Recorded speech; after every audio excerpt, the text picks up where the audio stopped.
Bigo ang isa sa mga pangunahing nagpapakalat ng droga sa Agusan del Norte matapos itong arestuhin ng pinagsamang pwersa ng pulisya sa isang buy-bust operation.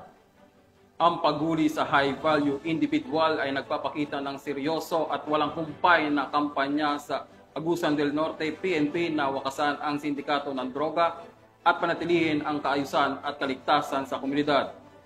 Patrolwoman Jacqueline Cabiles nagbabalita.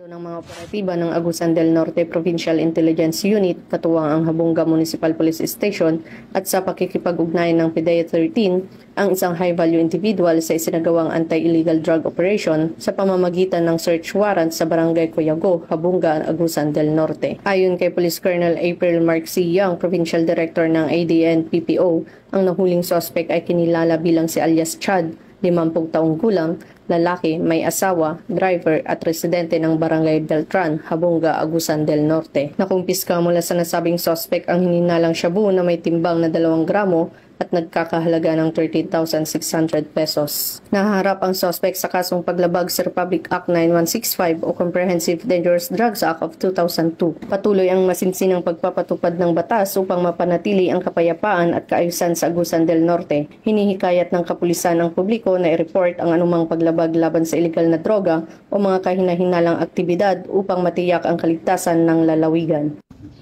Mula dito sa Police Regional Office 13, ako ang inyong PNN correspondent, Patrolwoman Jacqueline Cabiles, alagad ng batas, tagataguyod ng Balitang Pulis.